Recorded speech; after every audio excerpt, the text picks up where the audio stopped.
हाँ दोस्तों, अस्सलाम वालेकुम। खलील मारूफ एक बार फिर आपकी खिदमत में हाजिर हूँ दोस्तों। तो दोस्तों ये आजकल तो बहुत मामला दोस्तों गर्म हो रहा है। ये मामला क्यों गर्म हो रहे हैं? कहीं पे वो रामायण जलाई जा रही है। हमने कुरान की तो बहुत साल में, एक आध साल में कहीं ना कहीं वो सूडन वगैरह में कहीं इधर कहीं उधर, तो कुरान को लोग, ये नालायक लोग, कुछ लोग हैं जो जलाते हैं, जो कट्टर लोग जो होते हैं मुसलमानों के, वो लोग जलाते हैं मुसलमानों को, वो ठेस पहुंचाने के लिए, दुख पहुंचाने के लिए। फिर हमारे हिंदुस्तान में भी दोस्तों ऐसे लोगों की कमी नहीं है जो, जैसे कि रामदेव बाबा है, वो कुछ कहते हैं, वो कुछ अभी निकले हैं, बागेश्वर बाबा, वो कुछ कहते हैं और वो कुछ कहते हैं। फिर कुछ लोगों ने दोस्तों उसको मुसलमान बहनों से शादी करते हैं। दोस्तों ये बहुत बड़ा प्रोपेगेंडा चल रहा है। ये ये हिंदुओं के दिमाग में ठूसा जा रहा है दोस्तों कि मुसलमान लोग अपनी बहनों से शादी करते हैं। और देखो, इन लोग तो कहते हैं मुसलमान औरतें, इनकी तो बड़ा मुकाम है, बड़ी इज्जत है इस्लाम की नज़र में। इस्लाम कहता है कि मुसलमान औरतें ऐसी वैसी जो भी है।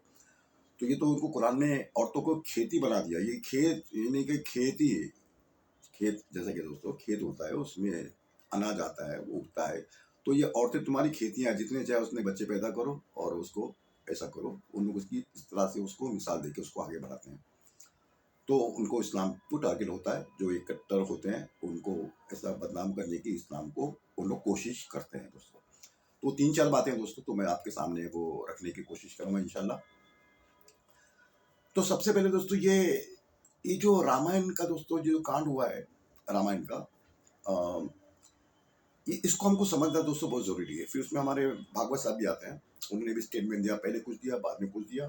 फिर एक हसबोल है जो आरएसएस के, वो सेकेंड नंबर पर आते हैं। वो ये भागवत के बाद वो आते हैं, लेकिन उनकी बहुत चलती है क्योंकि वो सरसंघ चालक है, उनका हिसाब है। लेकिन सब देखते हैं, ये हसबुल साहब देखते हैं सब। तो इन्होंने भी कुछ कहा था इस्लाम के बारे में, मुसलमान के बारे में। तो ये सबको देखना बहुत जरूरी है दोस्तों, इसको समझना बहुत जरूरी है दोस्तों, इसको समझना बहुत जरूरी है। तो पहले देखते हैं ये रामायण के साथ इन्होंने ऐसा क्यों किया। देखिए, अब ऐसी बात है कि एक रामायण है, इसके इसके जो पार्टी है, जिनके देखो, जो इसमें हमको समझना है कि आइडियोलॉजी, एक आइडियोलॉजी, एक है केशव प्रसाद मौर्य, जो बीजेपी के साथ वो सीएम है, डिप्टी सीएम है, वो बीजेपी बीजेपी के साथ वो रहे। फिर हमारे ये एक दूसरे मौर्य साहब है हमारे हमारे एक दूसरे मौर्य साहब थे। देखो, मौर्य मौर्य सरनेम आप याद रखो, हाँ, मैं साहब सरनेम की याद रखो। ये ये दो मौर्य, ये भी यहाँ पर एक समाजवादी पार्टी में थे, पहले वो बीएसपी में थे, फिर वो उनकी लंबी कहानी दोस्तों, लेकिन वो है दलित। तो उन्होंने उनको छोड़ा और फिर वो आज समाजवादी पार्टी में रहते हैं, लेकिन वो, और एक केशव प्रसाद मौर्य, ये है सारे दलित। अब दोस्तों, आपने कभी ये महसूस किया दोस्तों? कभी नहीं, ये 2004 एक आप जब से ये रामायण की जो कॉपी जलाई, जब से कि रामायण जलाई जाती है दोस्तों, और उसका कुछ भी उसका रिएक्शन दोस्तों इतना आना चाहिए। जैसे हम लोग मुसलमान कुरान को जलाता है कहीं पर, जिसका हम लोग उसका रिएक्शन देते हैं, सारी दुनिया, सारे बड़े बड़े लीडर लोग जो उसका रिएक्शन देते हैं, यूएन में उसका इस्लामोफोबिया का जो डे भी उसको हो गया दोस्तों, उसमें वो भी हो गया। तो हम लोग ये समझना दोस्तों जरूरी है कि हम लोग तो सहते हैं, वो ठीक है, वो मैं इसको मैं अलग रखता हूँ दोस्तों, मैं जो बात ये करनी है। तो एक वो है, एक ये भी मौर्य, ये भी मौर्य। एक मौर्य उनके साथ लगे, उनकी आइडियोलॉजी के साथ लगे पड़े हैं। एक मौर्य जो है वो खिलाफ है उनके। उसमें कुछ लफ्ज था रामायण में, उन्होंने कहा कि ये लफ्ज जो ताड़न, ताड़न, ताड़न का मतलब मारना होता है। फिर लोग कहते हैं ताड़न का मतलब मारना नहीं, ये कुछ और है। वो पढ़ाई लिखाई में आ गया। उसके बाद मोहन भागवत कहते हैं कि वो जो लफ्ज हो सकता है जो भी था, तो वो ब्राह्मणों ने नहीं किया। ब्राह्मण का नाम तो उन्होंने लिया, उन्होंने कहा कि ये जो बड़े बड़े पंडित होते हैं उन्होंने किया। तो वो आरएसएस को उसकी वजाहत देनी पड़ी कि भाई देखो, ये जो ताड़न लफ्ज है, इसकी जो वाक्य वाक्य जो उसकी डेफिनेशन है, जो उसका जो मतलब है, इसका मतलब होता है जो बड़े बड़े पंडित थे, ये पंडितों ने किया है, पंडितों ने किया है। यानी पंडित यानी कि विद्वान, पंडित का मतलब विद्वान। अगर हमको कुछ जो कह दे कि भाई एक कुछ चीज थी इस्लाम ने, और वो उलमा ने, वो मौलाना जिसका भी ना वो नाम लेते, ये बड़े बड़े मौलानाओं ने इसको, इस्लाम को ऐसा किया, कभी ऐसी बात चलती है तो दोस्तों, तो हम लोग सीधा मुसलमानों के दानिशोरों ने ये चीज को लाई या निकाली, तो दानिश का नाम आएगा। तो वो दानशूर कैसे, जो जो लोगों को लड़ाते हैं, लोगों के बारे में ऐसा उल्टा पुल्टा बोलते हैं, वो कैसे दानशूर हो सकते हैं दोस्तों। और उसमें वो चीज़ चली आ रही है आज भी। उनको उसका उसका उन लोग को लगता है कि मलाले, आज हम लोग दलित हैं, हम लोग दलित ही है। मैंने आपको बताई थी पहली बात कि कितना भी कर लो, दलित के बारे में मैंने बहुत सारी खिस्से बनाए दोस्तों, आपने उसको देखा होगा। तो उनको लफ्ज़ दलित से सख्त नफरत है, लेकिन वो दलित भी आज वो बैनर लग रहे हैं कि गर्व से कहो कि हम दलित हैं, ये बात यूँ चल रही है, कोई गर्व कर रहा है। तो इधर उसमें दोस्तों देखिए, इस्लाम ने सीधा सीधा कहा, इस्लाम ने कि मुसल सारी, देखिए उसमें क्या है, आदम तुम्हारे पहले बाप और तुम आदम की औलाद हो, तुम सारे इंसान आदम की औलाद, आदम तुम्हारे पहले बाप, सारे इंसान आदम की औलाद, और सारे इंसान आपस में भाई भाई। दोस्तों मोहन भागवत साहब ने कहा कि हिंदुस्तानी मुसलमान और हिंदू का डीएनए, लेकिन आप उसको वो कुरान के हिसाब से सारे इंसानों का डीएनए है, क्योंकि एक ही इंसान थे, आदम अलैहिस्सलाम थे, उनके बाद ये नस्ल उनकी चली, नूह अलैहिस्सलाम से नस्ल सानी चली, तो वो उन्हीं की औलाद में जाते हैं, आदम अलैहिस्सलाम। और डीएनए वो अलग बहस चलती है दोस्तों, मुझे कुछ बात दूसरी करनी है। तो उनका ये मतलब था कि जो भी ये शूद्र है, हरिजन है, इस जो लफ्ज है दोस्तों, दलित है, हरिजन है, शूद्र है, अनुसूचित जाति, जनजाति, जितनी भी जातियां बनाई है, जो निचली जाति, जो नीच, जिसको नीच कहा जाता है, जिनको वो बहुत सारे टीवी पे बोल रहे हैं कि भाई घोड़ी पे चढ़ने का आज भी उनको अलाउड नहीं है, ना वो मूछ रख सकते हैं राजस्थान में, मैंने आपको बताई थी। तो वो नीच जाति है, वो अपने आप को खाए जाते हैं कि हम लोग कैसे नीच हो सकते हैं, जबकि हमको परमेश्वर ने एक ही बनाया। वो मैंने आपको पहले बताई थी, मैं उसको वो रिपीट नहीं करूँगा दोस्तों। तो उनको आज भी मना ले, वो बेचारे अपना आप को वो जिंदगी भर जीते हैं और मर जाते हैं। मरने से पहले ये सोचते हैं कि हम लोग क्यों, हमें पैदा किया दुनिया में, जो ऐसी लेबल लेके हम लोग क्यों जीते हैं, क्यों मरते हैं। उनको मना ले हजारों साल से, हजारों साल से उनको मना ले, लेकिन वो जी रहे हैं। वो लोग जी रहे हैं बेचारे। लेकिन कुछ चीज़ की हद हो जाती है, हद हो जाने के बाद देखिए, आज कुरान की जो रामायण की कॉपी थी उसको जलाई गई दोस्तों। वो बुरी चीज़ है, नहीं जलाना चाहिए, किसी की धार्मिक किताब को नहीं जलाना चाहिए। इसमें किसी को भी अगर कोई, मैं समझता हूँ कोई हमारे ऐसे भी बहुत सारे कट्टर मुसलमान है जो ऐसा बोलते रहे, वाह वाह चलो ऐसा है, लेकिन जरा भी नहीं दोस्तों, ये मजहबी किताबों को, मजहबी चीज़ों को छेड़छाड़ नहीं करना चाहिए। हाँ, उसमें जो गलतियाँ होती है उसको हमको सुधारना चाहिए, जो गलतियाँ हैं उसको सुधारना चाहिए। जो गलत फहमियाँ पाल लेते हैं उसको हमको बताना है। जो गलत फहमियाँ सोचते हैं कि भाई ये ऐसा तो नहीं, हमको दोस्तों ऐसे बहुत सारे लोगों को आकर ये चीज़ें बतानी पड़ेंगी कि भाई ये ऐसा नहीं, ऐसा ही हम में भी और उनमें भी और सब में ये चीज़ें होनी चाहिए, ये दोस्तों होनी चाहिए। तो मोहन भागवत ने ये कहा कि देखो ये चीज़ ऐसी थी, वो पंडितों ने किया, वो किया। अब इसमें क्वेश्चन मार्क दोस्तों ये है, फिर कितनी गड़बड़ियां हुई होगी उस जमाने से इस जमाने तक। अभी आप कहते हो करोड़ों साल, कोई कहता है कितने हजार साल की, तो कोई कहता है कितने अरब साल से हिंदुज्म है।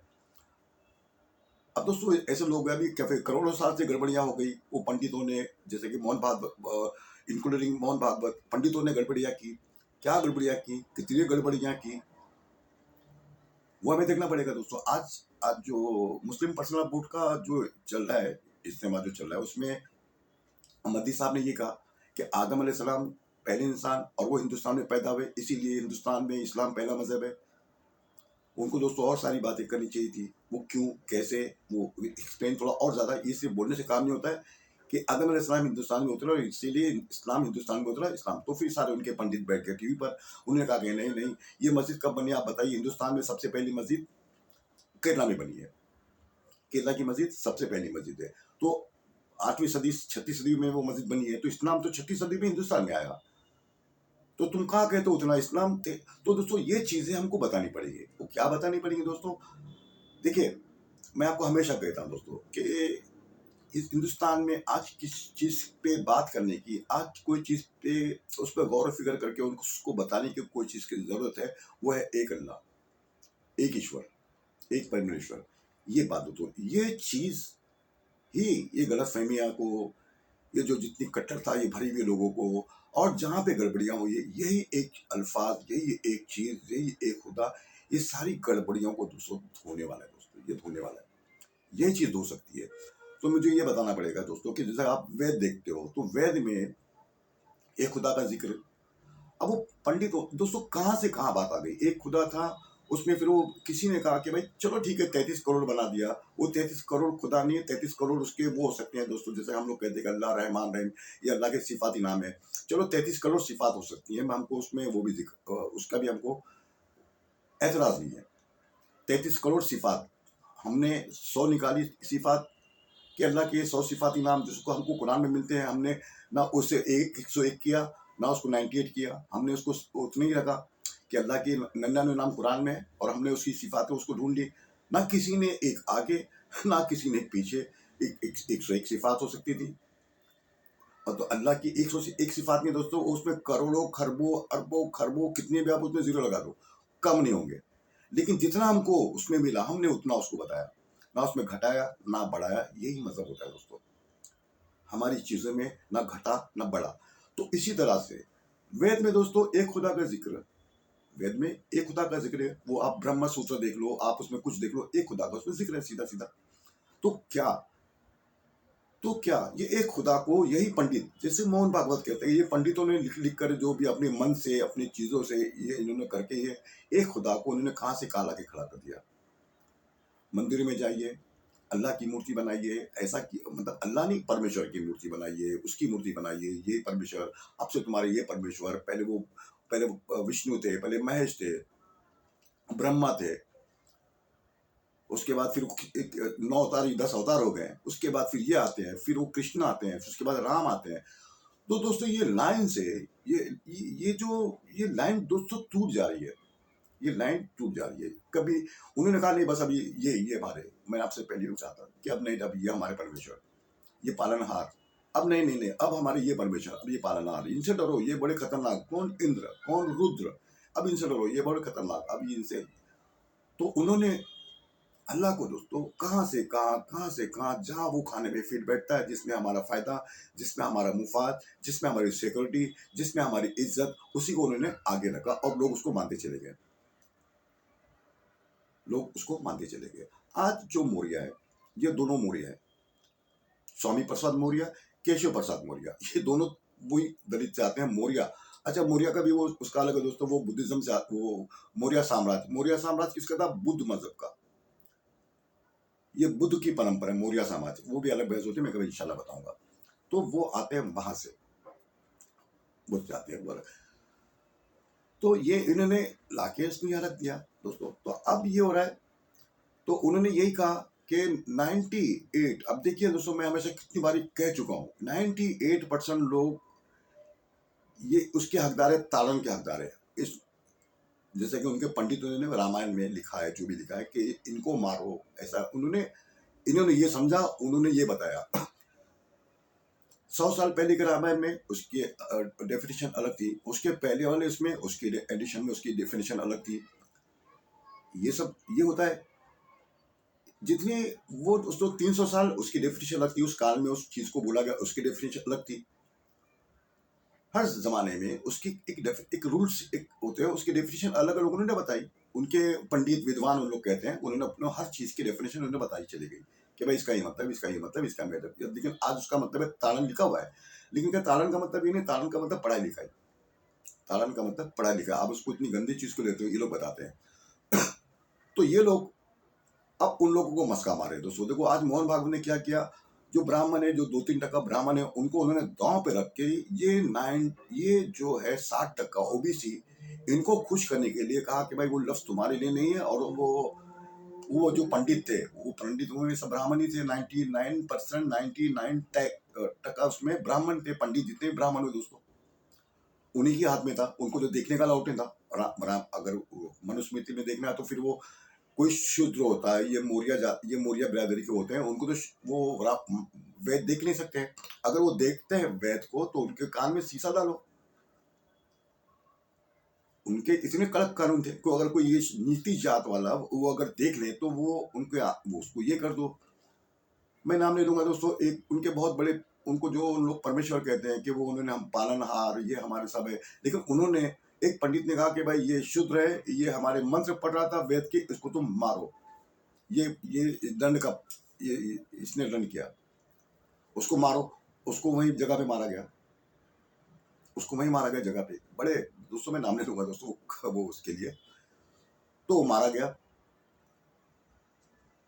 तो चला है दोस्तों। अभी वो, अभी आप जोड़ते हो वो परमेश्वर, ये परमेश्वर, अच्छा वो परमेश्वर ऊपर था, फिर वो इंसान का रूप बदल के जमीन पे आता है। फिर जमीन पे आने के बाद एक कोई पुजारी पंडित कहता है कि इसने हमारे उल्लंघन किया, हमारे कानून का, जो हमारे कानून चले आ रहे थे, सनातनी कानून जो उन्होंने वक्त वक्त पे बदल से चले गए, ये सनातनी कानून का इसने उल्लंघन किया, तो ये सजा का पात्र है, इसको आप मारो जान से। तो उसको तीर से जान से मार दिया गया, वो मर जाता है। तो उसका जिम्मेदार कौन है दोस्तों? मोहन भागवत ने कहा कि वो ऐसे ही है, वो इन्होंने गड़बड़ियां की। तो जब वो लिखा गया दोस्तों, वो मारा गया, ये जुल्म का शिकार, हजारों साल से वो जुल्म का शिकार, तो इसका जिम्मेदार ये फिर ये पंडित लोग हैं। तो इनके साथ क्या किया जाए? जो ये करते हैं इनके साथ क्या किया जाए? इन्होंने अल्लाह की, जो अल्लाह का कलाम था, देखो दोस्तों, हमने कभी भी मुसलमान को अल्लाह ताला ने सख्त मना किया गया कि तुम अपने दूसरे धर्मों को बुरा ना कहो, फिर वो तुमको तुम्हारे मजहब को बुरा कहेंगे, इससे बचो। तो किसी ने भी दोस्तों, देखिए मुसलमान में हर कोई स्वीडन में कुरान जलाते हैं, वहां जलाते हैं, लेकिन मुसलमान ने कभी, आप बताइए तारीख में क्या किसी ने बाइबल जलाई? एक मुसलमान मुझे आप बता दो, एक वाक्य मुझे आप बता दो कि किसी ने बाइबल जलाई? क्या किसी ने और किताब जलाई? बहुत सारी किताबें होते हैं। ये हमारी यहूदी से इतनी दुश्मनी दोस्तों, ये जो बैठे हैं यहूदी है, बताइए कि हमने कभी उनके ओल्ड टेस्टमेंट या उनकी तौरत को कभी जलाया? किसी एक मुसलमान, एक वाक्य मुझे आप बता दो किसी ने जलाई हो, मुझे बता दो। कोई भी आज कमेंट करके आप बता दो कि एक उन्होंने कभी जलाया उसको, कभी भी नहीं आप देखोगे। क्योंकि हम उसको जब अल्लाह ताला ने मना किया दोस्तों, तो हमने उसको, तो क्या हमें जहन्नम में जाना है दोस्तों? जहन्नम में जाना है। ये मैं इनसे कहता हूँ, जो अभी रामदेव ने कहा कि मुसलमान सिर्फ नमाज पढ़ते हैं, और नमाजी पढ़ते हैं, वो घुटने के ऊपर पैजामा पहनते हैं, हमारे जो जमाती लोग हैं वो पहनते हैं, और घर में जाते हैं, वो सब किसी को पता नहीं, रेप करते हैं। हमारा यही काम है दोस्तों, पुलिस बैठी है, हम लोग क्या करते हैं, फिर नमाज पढ़ के छूटते हैं बाहर, और किसी लड़की को लाते हैं, वो रेप के लिए तैयार कर लेते हैं, और चले आकर रेप करके हम लोग, वो उनका ऐसा मतलब है दोस्तों, वो ऐसा उनका मतलब था। तो उन्होंने, तो मुझे लगता है दोस्तों, उन्होंने कभी ना कुरान को देखा होगा, ना आप सल्लल्लाहु अलैहि वसल्लम की सीरत को उसने देखा होगा। रामदेव बाबा की मैं बात कर रहा हूँ। उनका एक एजेंडा है, और बिजनेस एजेंडा, देखिए वो, चलो वो अलग बहस होती है दोस्तों, मैं नहीं कहता हूँ। लेकिन मैं एक बात ये कहता हूँ कि रामदेव बाबा ने, वो जो भी होंगे, आपको मुसलमान से, अगर मुसलमान को आपको समझना है, अगर आपको मुसलमान को अच्छी तरह से समझना है कि वो दिन भर में क्या करते हैं, तो आपको मुसलमान के साथ 24 घंटा, आपको एक सच्चे और अच्छे मुसलमान के साथ आपको बिताना पड़ेगा। 24 घंटा आप बिठाइए, आज 24 घंटा आप उसके साथ बिताइए। उसका डेली रूटीन का आप देख लिए, वो दिन भर क्या करता है, वो नमाज क्या पढ़ता है, क्या करता है, उसके बाद वो अपने बच्चों के साथ, अपनी बीवी के साथ, अपनी फैमिली के साथ, अपने दोस्तों के साथ, अपने पड़ोस के साथ, वो क्या करता है। आप सिर्फ 24 घंटे दे दो भाई साहब। आप मुझे बोलो, मैं आपको देता हूँ एक इंसान, चॉइस चॉइस भी नहीं है, वो आपकी चॉइस होगी भाई। एक मुसलमान है, आप उसके घर में आप 24 घंटे आप रुक जाइए। जैसे कि वो मंत्री लोग के घर में ना, हमारे रिपोर्टर लोग जाके रुकते थे, आज 24 घंटे हम इनके घर के साथ, वो क्या खा रहे हैं, क्या पी रहे हैं, वो बहुत सारे शो चलते थे बीच में दोस्तों, अभी बहुत कम हो गए, लेकिन वो पहले होते थे 5-6 साल पहले। तो एक दिन के साथ इनके साथ, तो आप एक दिन मुसलमान के साथ आप बिता दो, तो आपको आपको लगेगा कि ये क्या बात है। अब मैं आपको ये कर रहा हूँ, आप कभी बिताइए मुसलमान के साथ एक दिन। तो इन्होंने दोस्तों बोल के हट गया। फिर हमारे कुछ और लोग आते हैं हमारे यूट्यूब पे, मैं देखता हूँ दोस्तों, वो फिर ये, हमने दोस्तों मुसलमान ने, देखिए कभी भी ये जादू टोना, ये अल्लाह, मैं गैब की बात बताऊंगा भाई, हमारे पास तो ऐसी कुछ जमातें हमारे हमारे आज दुनिया में, वो तो इस मुसलमानों को तो, आप सल्लल्लाहु अलैहि वसल्लम को तो इल्म गैब का भी इनकार वो करते हैं, ऐसे बहुत सारे हमारी चलती है। वो तो उन पर वो गैब का इल्जाम लगाते हैं कि उनको भी गैब का इल्म नहीं था। तो ये हमारी क्या औकात, जो हम, हमारी ये क्या औकात कि हम वो गैब की बातें बताने लगे। कल तेरे साथ क्या होगा, तेरा नाम, तेरा एड्रेस, कोई नहीं करता भाई साहब। ये बड़े नालायक किस्म के, बहुत घटिया किस्म के लोग होते हैं, जो दुनिया की ऐश में वो करते हैं। बहुत ही घटिया किस्म के लोग होते हैं जो ये करते हैं। हमारे मुसलमान में कुछ ऐसा छूछा करते हैं, वो उनकी कोई हैसियत नहीं है, उनकी कोई हैसियत नहीं है इस्लाम में। वो सिर्फ अपने लिए करते हैं वो, और अपना वो भुगतेंगे। कुछ लोग हैं जो झाड़ फूक करते हैं, कुछ ऐसा करते हैं, वैसा करते हैं, हमारे में वो चीज़ें हैं। देखिए आपको, आप, अब ये तो बहुत दिखने में कम आ रहा है, लेकिन आप आप जरा 20-25 साल पहले आप जाते हो, आप पूरी दुनिया में मुसलमानों के हिंदुस्तान में देख लें, तो मस्जिद के बाहर हमारे हिंदू माएँ बहनें, जो भी जितने भी लोग जिनको तकलीफ है, बच्चा बीमार है, कुछ आसेब किसी को चला है, तो वो मस्जिद के बाहर ठहर के गिलास लेके ठहर जाते थे। नमाजी वो आते थे, उस पे वो फूँक मारते थे, चले जाते थे। वो जितने भी नमाजी वो गिलास पे फूँक मारते थे, वो घर पे लेके जाती थी। जो भी उसके बच्चों को उसको उसको जो भी तकलीफ थी वो पानी पी जाती थी, तो उसको उसकी उसको शिफा हो जाती थी, क्योंकि वो अल्लाह का कलाम था। वो अल्लाह का कलाम पढ़ के आए, अल्लाह की हम्दो सना करके वो पढ़ के आए। जब हम लोग अल्लाह की हम्दो सना करते हैं, जब हम लोग पढ़ते हैं, तो फरिश्ते वो खेलते हैं दोस्तों, वो अल्फाजों से, वो अंदर बाहर जितनी हमारे अल्फाज हम लोग ज़्यादा वो अलग बहस है। वो खेलते फरिश्ते वो अल्फाजों से खेल रहे हैं हमारी सांसों के साथ। उनको इतनी वो फरिश्ते उससे मतलब हमारी कहावत में मजे लेते हैं वो, कि क्या बात है, ये बंदा अल्लाह का कलाम, वो फरिश्ते सांसों के साथ वो अंदर बाहर हो रहे हैं दोस्तों। तो वो अलग बैठे थे। तो ये हालत थी। लेकिन आज फिर वो बंद हो जाता है दोस्तों, बहुत कम हो गया। आज एक 20-25 साल में ये चीज़ें बहुत कम हो गई। गिलास वाली मैं बात कर रहा हूँ, कहीं कहीं भी हो सकता है। ये फिर ये लोग आ गए कि हम लोग ये करेंगे, वो करेंगे, हम लोग ऐसा करेंगे, ये करेंगे। अब दोस्तों उसमें फिर एक हमारे साहब आते हैं, वो मैं यूट्यूब पे कल देख रहा था। एक ने कहा कि नहीं भाई, वो तो ऐसा है ना, मुसलमान वो बहुत बड़े प्रोड्यूसर है, फिल्मी प्रोड्यूसर है। मैं उनका भी देखा, वो दो दो या तीन फिल्मी हस्तियां बहुत बड़ी बड़ी, वो कट्टर वो उनकी तरफ चले गए, उनके साथ काम करते हैं। वो उनकी उनकी उनका आइडियोलॉजी इनको पसंद आती है। उन्होंने कहा ये मुसलमान क्या है, ये तो भाई बहन से शादी करते हैं।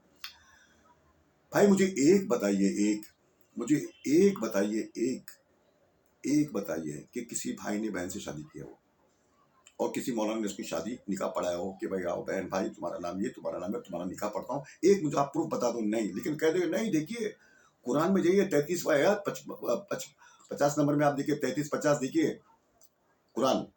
वो लोग लिखते हैं दोस्तों, 33-50 देखिए, उसमें लिखा हुआ है कि बहन से शादी कर सकते हो। तो उसमें उसके लिए दोस्तों आप सल्लल्लाहु अलैहि वसल्लम को अल्लाह ताला ने हुक्म किया कि तुम्हारे लिए, सिर्फ आपके लिए आपको छूट दी जाती है, आप इनसे उनसे उनसे आप किसी से भी कर सकते हो। ये आपके लिए छूट है, आप जिससे जो करना आप कर सकते हो। निकाह की जब बात आती है, आपके इनसे नाम लिया गया रिश्तेदार, ये इनसे भी कर सकते हो, उनसे भी कर सकते हो। सिर्फ आप सल्लल्लाहु अलैहि वसल्लम के लिए, ना कि जनरल मुसलमानों के लिए। वो जो कानून था वो जनरल मुसलमानों के लिए था, नहीं था। लेकिन इन्होंने कहा कि देखो कुरान लिखता है कि मुसलमान बहन भाई से शादी कर सकता है, खाला से, पुप्पी की बहन, खाला के मामू की बेटी से, बहन खाला की बेटी से, उनकी बेटी से, उनकी बेटी से। इन्होंने दोस्तों ये प्रोपोगंडा वो कुरान का आयत को सारे मुसलमानों में थोप दिया। ये ऐसे हम लोग करते हैं दोस्तों। और ये देखो ये क्या है, औरतों को खेती, खेती यानी कि वो मतलब उनका है दोस्तों कि मुसलमान औरतें हैं उनके घर में, वो मुसलमान उससे सिर्फ वो मशीन है, खेती है, जिससे खाली बस बच्चे पैदा करना है। जैसे कि खेती का मतलब खेत है, उसमें अनाज डालो, उसमें वो डाल के उसमें बच्चे पैदा, जैसे कि खेती में वो जौ के जो भुट्टे होते हैं निकलते हैं, तो उससे फल निकलेंगे, तो उसी तरह से वो बच्चे पैदा हो जाएंगे। वो उन्होंने दोस्तों ये समझ लिया। लेकिन दोस्तों अगर उसको आप गहराई से देखोगे वो आयत को दोस्तों, तो अल्लाह ताला ने ऐसे वो मिसाल दी दोस्तों, उसकी मिसाल दोस्तों दुनिया में आज तक कहीं नहीं मिलती दोस्तों, कहीं नहीं मिली। मैंने आयत के बारे में मैंने बहुत सारी चीज़ों को ढूंढा, खंगाला, तो दोस्तों मुझे ऐसी बेहतरीन मिसाल अल्लाह ताला ने औरतों के बारे में, औरतें तुम्हारी खेतियां, उसकी जैसी मिसाल दोस्तों कहीं नहीं दी। मिसाल दी गई ना, कि उसको वो नहीं कहा कि बस एक ऐसा मिसाल दी कि अल्लाह ताला ने मिसाल चूटी की मिसाल दी। कितनी अल्लाह ताला मिसाल, अल्लाह ताला शर्माता नहीं मिसाल देने के लिए। बताओ तुम सब मिलके, सारे इंसान जमीन के मिलके एक मच्छर को बना के बता दो।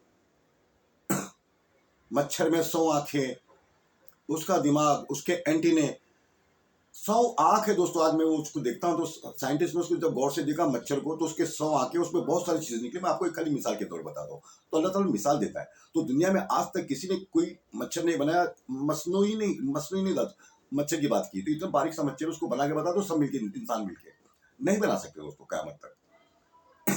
तो अल्लाह ताला ने खेती की मिसाल दी, खेती, और तो तुम्हारी खेती है दोस्तों। खेत जो होता है, वो खेत जो है दोस्तों, अच्छा खेत के साथ है किसान जुड़ा हुआ, वो किसान से पूछो कि खेत की अहमियत क्या है। हम लोग दोस्तों सुबह में 7-8-9 बजे तक सो जाते हैं। किसान 5 बजे 4 बजे उठ के वो अपने खेत में जाता है, वो खेतों की साफ सफाई करता है, वो खेतों में रात भर पहरे देता है कि मेरे खेत में कोई जानवर नहीं घुस जाए। वो बांध के ऐसा रखते हैं, वो इंसान का मसनूई इंसान को, ऐसा कि कोई जानवर को दिक्कत है, कोई इंसान खड़ा है वहां पर, ऐसा वो बांधते हैं। आपको देखा होगा आपने खेत के बीच में।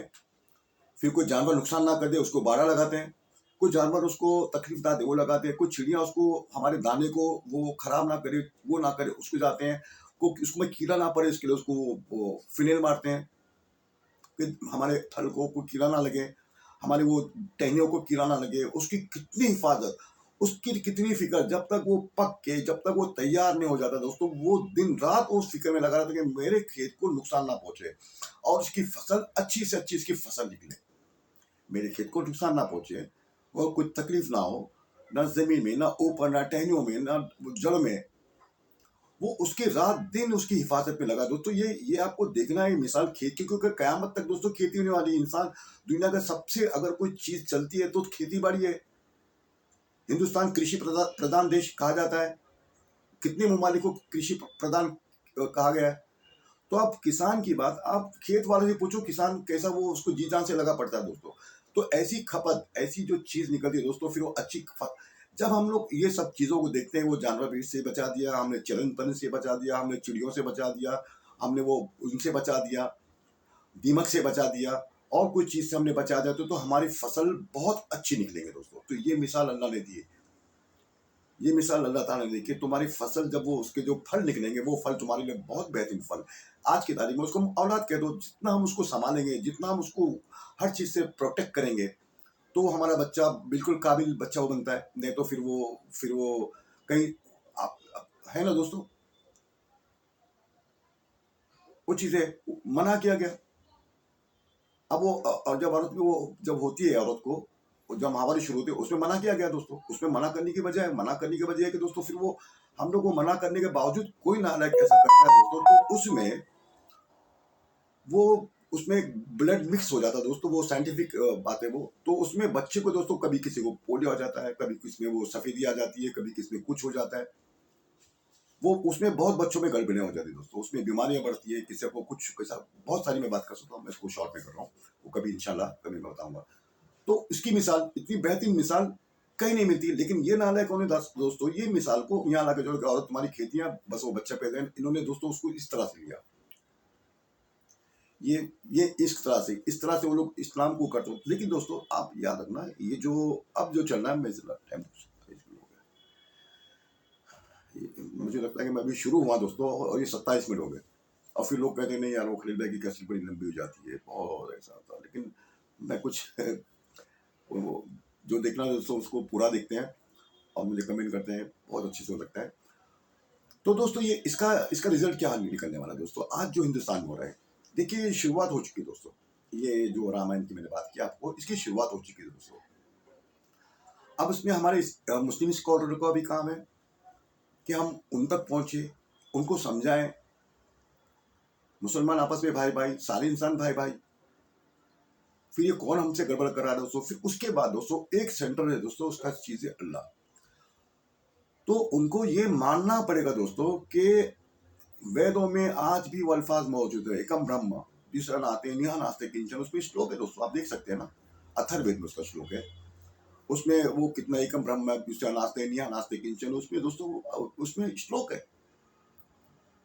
देखिए ना तक बहुत सारे में कितने लोगों ने बताया ना, मैं नहीं बताऊंगा दोस्तों उसको, बहुत सारे ने बताया मुझे, थोड़े मुझे याद भी है उसको बहुत सारे श्लोक। तो लोगों ने दोस्तों उसको क्या होगा, अब ये होगा कि अब जो इस्लाम का तस्वुर है, जो इस्लाम मुसलमानों ने जो चीज को दोस्तों, अब ये इन लोग कहते हैं कि नहीं, हमें हमारे सनातन में घटना बढ़ना अपनी मर्जी आप थोप सकते हो। किसी ने आया ये थोप के चले गया, किसी ने आया वो थोप के चलेगा, किसी ने आया वो थोप के चलेगा। स्वामी विवेकानंद को बादशाह के पास जाते हैं कि भाई वो बादशाह ने कहा मैं मूर्ति पूजा को नहीं मानता, मैं मूर्ति पूजा को नहीं मानता। तुमने कहा कैसे नहीं मानते हो, तुमको तो मानना पड़ेगा। बोले कैसे, तुम बोली कौन है ये, तो बोला ये मेरे बाप है, जो राजा थे पहले मेरे बाप है। बोले उस पर थूको। स्वामी विवेकानंद ने कहा कि उस पर थूको। उसने बादशाह ने कहा कि मैं नहीं थूकूंगा क्योंकि मेरे बाप की तस्वीर है। तो बोले देखो वो तस्वीर है, एक तस्वीर है, लेकिन तो उस पर तुम थूक भी नहीं रहो, और तुम उस तस्वीर को उसके सामने सर झुकाने से इनकार भी कर रहे हो, और तुम उस पर थूक भी नहीं रहो। तो इसी तरह से मूर्ति पूजा है। हम लोग वो तुम्हारा वो तो असली बाप तो नहीं है, तुम्हारा बाप तो मर चुका है, लेकिन उसकी तस्वीर है, और तुम उस तस्वीर पे भी नहीं थूकना चाहते हो, तुम बर्दाश्त नहीं कर पा रहे हो। तो वो तुम्हारे असली बाप को तो कहा नहीं गया, तुम्हारा अगर सामने थूकते तो तुम तो सर कलम कर देते। तो इसी तरह से परमेश्वर तो ऊपर है, लेकिन उसकी एक स्टैचू है जिसकी हम पूजा करते हैं, जो भी करते हैं वो उन्होंने ये थोप के चले गया दोस्तों। अब लोग उसको करते हैं। ये देखो फिलॉसफी हो दोस्तों, ये फिलॉसफी पे जकड़ना यूनान की और हिंदुस्तान की फिलॉसफी दुनिया में मशहूर है। ये आचार्य रजनीश, ये इनको पहले फिलॉसफी सिखाई जाती है दोस्तों। आप फिलॉसफी जब सीखोगे, जब आके आप बड़े पंडित बनोगे, शंकराचार्य बनोगे, फिलॉसफी सीखना पड़ता है दोस्तों। मुसलमान को कुरान ने और हदीस ने कहा कि पहले तुमको इंसानियत सीखनी पड़ेगी। तुम इंसानियत सीखोगे तब जाके मुसलमान बनोगे, पक्के मोमिन बनोगे। तुम अगर इंसानियत नहीं सीखते हो, आप सल्लल्लाहु अलैहि वसल्लम की बताई हुई सीरत को नहीं समझते हो, उसको नहीं फॉलो करते हो, तो तुम इंसान ही नहीं होते हो। इंसान पहले इंसान बनो, अच्छे इंसान बनो, उसके बाद फिर तुम मुसलमान कहो अपने आप को, मोमिन कहो अपने आप को, फिर वो मोमिन को तो खुद अल्लाह ताला उसके दर्जे बढ़ाता है। तो दोस्तों उन्होंने कहा कि हम लोग उसमें चेंज कर सकते हैं।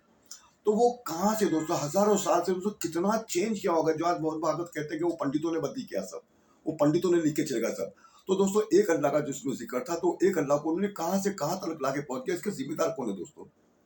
इसीलिए अल्लाह ताला ने 1,24,000 पैगंबर को भेजा। जो वो लोग गड़बड़ियाँ करते थे तो उनको रोका गया, उनको कहा गया, फिर नई किताब, नई शरीयत, 1,24,000 पैगंबर को भेजा। यही तो बात, यही यही नबियों का जिक्र। देखिए सबके पास नबी है, लेकिन ये सनातन धर्म में नबी नहीं है दोस्तों, कोई बताने वाला नहीं, ना कुछ पूछने वाले। अपनी मर्जी, मुझे अपनी मर्जी बताना है और हट जाना है, और मुझे अपनी पूजा करवा के लेनी है। लोग याद करेंगे कि भाई उसने क्या बात महान बोल के गई। आज भी आप देख लो, मैं जैसे नाम जिसका भी लिया, वो स्वामी विवेकानंद है, उन्होंने उन्होंने अपनी अपनी बहुत सारी फिलॉसफी थोप के गई दुनिया पर। अब दुनिया उस पर, जितने लोग उस पर चले गए, उसका जिम्मेदार कौन है दोस्तों? उसके जिम्मेदार वो बनते हैं, उसके जिम्मेदार वो बनते हैं जो वो उन्होंने कह के गया दोस्तों। कहा कि नहीं वो है भी नहीं। अच्छा फिर वो, अब वो हमारे सामने दोस्तों नहीं हुआ वो, शायद वो, अब वो वेद को क्या जवाब देंगे? वेद वेद कहते हैं कि ब्रह्मा, उसके अलावा कोई नहीं, जो अंधकार में जाएगा, जो फिर वो किसी असंभूति को पूजेगा तो वो और भी अंधकार में जाएगा, तो उसका क्या हाल होगा दोस्तों? उसका क्या हाल होगा? जो उन्होंने वो थोपेगा, ये इंसानों का क्या होगा? जो तुमने गुमराही में सबको, इंसानों को जो डाल के चले गए, लोग जाते हैं लोग करके ऐसे, इसका जिम्मेदार कौन है? कितनी उसको सजाएं मिलेंगी कि तुमने पूरी उसके बदल दी, पूरा कॉन्सेप्ट ही बदल दिया उसको। इसका जिम्मेदार कौन है? तो ये दोस्तों, ये मोहन भागवत ने कहा कि लेकिन लेकिन आज ये कहा है दोस्तों, लेकिन अब मुश्किल है, क्योंकि दोस्तों वो ये हिंदू भी कहते हैं, मौर्य समाज को हिंदू भी कहते हैं ना, उनको मंदिर में जाने का अलाउड है। वो अखिलेश यादव ने कहा कि मंदिर में नहीं आ सकते हैं, हिंदू तो हम हैं, लेकिन हम लोग ये भी नहीं कर सकते हैं, हम वो भी नहीं कर सकते हैं, ना मंदिर में जा सकते हैं।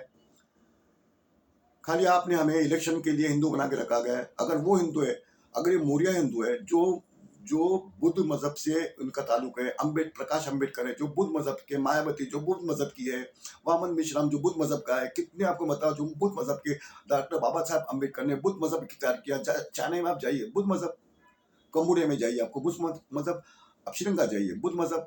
तो फिर आप क्या करो, ये इतने आप तो फिर इनको सबको मिला के ये बना दो ना हिंदू मजहब। आप कहते हो बुद्ध भी हमारे थे, तो आप उसको भी काउंट करो, जितनी श्रीलंका में लोग रहते हैं उनको भी काउंट, चाइना के भी लोगों को काउंट करो, कंबोडिया के भी करो, बर्मा के भी करो, आप सबको काउंट करके आप ये बता दो कि ये सारे हिंदू है। हिम्मत है आपके, बताइए आप इनको हिंदुस्तान में हिंदू जमा करते हो, खाली हिंदुस्तान में, लेकिन चाइना में, कंबोडिया में, श्रीलंका में, बर्मा में जो हिंदू, जो बुद्ध मजहब पे चलते हैं, आप उसको हिंदू नहीं कहते हो, आप उसको बुद्धिस्ट कहते हो। बुद्ध लोग बुद्ध मजहब के मानने वाले हैं। हिम्मत है आप में उनको हिंदू कहने की। आप जाइए बर्मा में, आप कहिए आप हिंदू हो, श्रीलंका में जाकर कहिए आप उसको हिंदू हो। इंशाल्लाह मैं नेक्स्ट कैसेट में और कुछ बताऊंगा दोस्तों, टाइम का तकाजा है। बहुत बहुत शुक्रिया, अपना ख्याल रखें दोस्तों।